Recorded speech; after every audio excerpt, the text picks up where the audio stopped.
فرمایا ہاں. تو چونکہ حضرت خدیجۃ الکبریٰ ایک پڑھے لکھے گھرانے کی خاتون تھی، آپ کے چچا کا بیٹا حضرت ورقہ بن نوفل یہ بہت بڑے عالم تھے، تو آپ کو بہت سا علم تھا فرشتوں کے متعلق، انبیاء کے متعلق آپ جانتی تھی.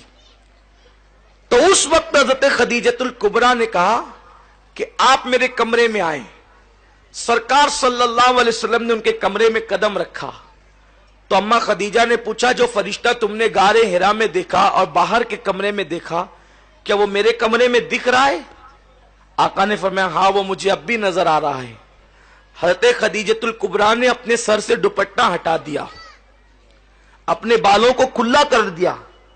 بہت توجہ سے سننے کی بات ہے میری بہنوں، جب سر سے آپ نے دوپٹہ ہٹایا اور دوپٹہ آپ نے اپنے کندھے پہ رکھا، جب آپ کا سر کھل گیا، کس کا؟ خدیجۃ الکبریٰ کا. کس کا؟ سیدہ فاطمہ کی امی کا. کس کا؟ آخری نبی کی پہلی بیوی کا. کس کا؟ جس کو عرش سے خدا سلام کرتا ہے اس خدیجہ کا. دوپٹہ سر سے کاندھے پر آیا تو اماں خدیجہ نے پوچھا میرے سرتاج، کیا جو فرشتہ تمہیں تھوڑی دیر پہلے تک دکھ رہا تھا وہ اب بھی دکھ رہا ہے؟ سرکار نے فرمایا خدیجہ نہیں، اب وہ فرشتہ مجھے نظر نہیں آ رہا ہے، اب وہ فرشتے کو میں نہیں دیکھ رہا ہوں. جناب خدیجہ نے کہا مبارک ہو، جو فرشتہ جناب موسیٰ کے پاس آتا تھا، جو فرشتہ جناب ابراہیم کے پاس آتا تھا، وہی فرشتہ آپ کے پاس بھی آیا.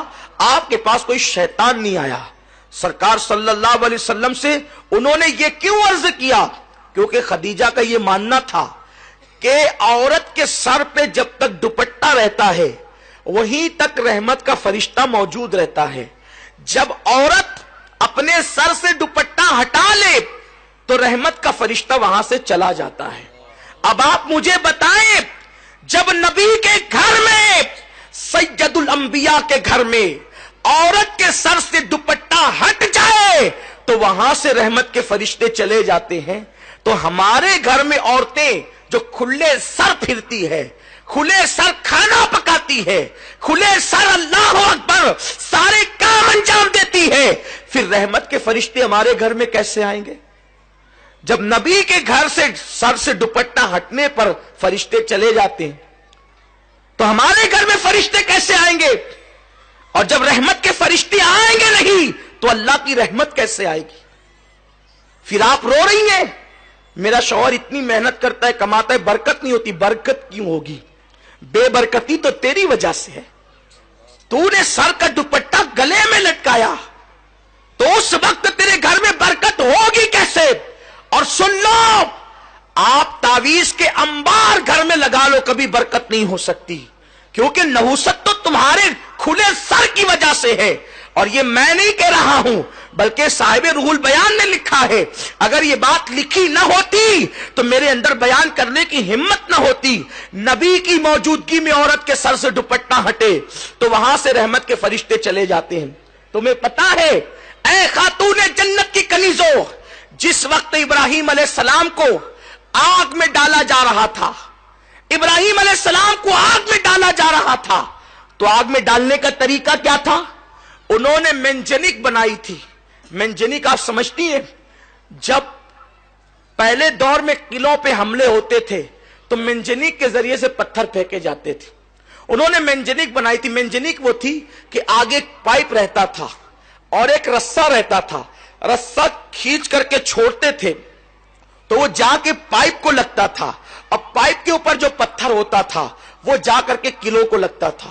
تو سب سے پہلے منجنیق بنی ابراہیم علیہ السلام کے لیے، کیونکہ انہوں نے اتنی بڑی آگ کا علاوہ تیار کیا کہ وہ آگ کے قریب کوئی جا نہیں سکتا تھا. تو ابراہیم علیہ السلام کو ڈالے کیسے؟ تو انہوں نے منجنیق بنائی. تو منجنیق بنا کر کے وہ کئی دنوں سے پریکٹس کر رہے تھے. اس طرح رسہ کھینچیں گے، چھوٹے گا تو ابراہیم کی پیٹھ کو جا کے لگے گا، پھر ابراہیم جو ہے وہ آگ میں چلا جائے گا. لیکن جس وقت ابراہیم علیہ السلام کا کرتا اتار کر ان لوگوں نے منجنیق پر ابراہیم علیہ السلام کو بٹھایا اور رسہ کھینچا تو اب رسہ ان سے کھینچاتا نہیں تھا. کیوں نہیں کھینچاتا تھا؟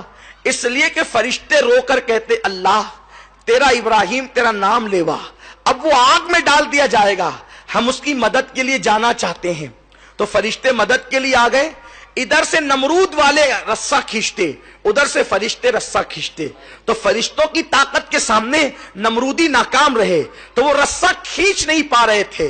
اب وہ حیران ہو گئے، کئی دنوں سے ہم پریکٹس کر رہے ہیں، کئی دنوں سے مشق کر رہے ہیں رسہ کھینچنے کی، ابھی تھوڑی دیر پہلے تک کہ رسہ کھینچ رہا تھا آسانی سے، اب نہیں کھینچتا۔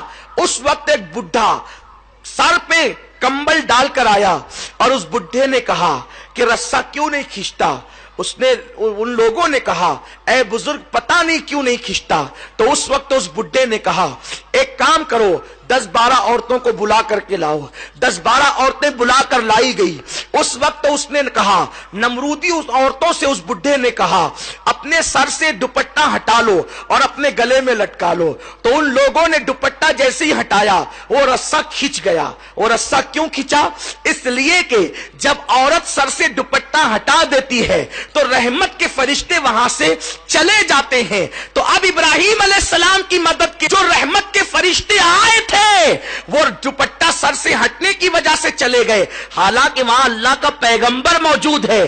پیغمبر کی موجودگی کے باوجود اگر عورتیں سر سے دوپٹہ ہٹا دیں تو رحمت کے فرشتے وہاں سے چلے جاتے ہیں۔ تو کیا تمہارے گھر میں کوئی پیغمبر ہے؟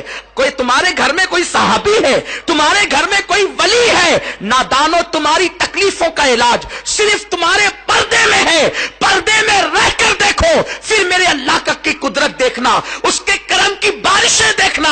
سنو اللہ اکبر، جن کے گھروں میں برکتوں کا نزول ہوا، جن کے گھر سے کائنات کو خیرات ملی، جن کے گھر سے ولایت تقسیم ہوئی، جن کے گھر سے امامت تقسیم ہوئی، جن کے گھر سے نعمتیں تقسیم ہوئی، وہ گھر سیدہ فاطمہ الزہرا کا گھر ہے۔ سیدہ فاطمہ کی زندگی دیکھ لو۔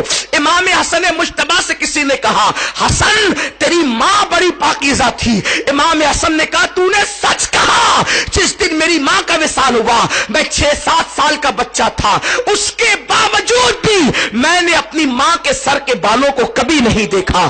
جو مائیں اپنے ننھے بچوں سے بھی اپنے سر کے بالوں کو چھپاتی تھی ان گھروں سے خیرات تقسیم ہوتی تھی، اور جو مائیں اجنبی مردوں کو بھی سر دکھاتی ہے پھر اس گھر سے خیرات نہیں بٹتی، اس گھر میں خیرات مانگی جاتی ہے۔ کما کر بھی پریشان ہو، سروں پہ دوپٹے نہیں۔ عورتیں گھر میں رہتی ہے تو یوں سمجھتی ہے کہ اب کون آنے والا، اور سگا بھائی تو ہے، دیور تو ہے، بیٹا تو ہے۔ سوچو کیا دیور سے پردہ فرض نہیں؟ کیا بہنوئی سے پردہ فرض نہیں؟ اور مائیں کتنی مقدس تھی جو بیٹے سے بھی سر کے بالوں کو چھپاتی تھی۔ کتنا مشہور سا وہ واقعہ ہے۔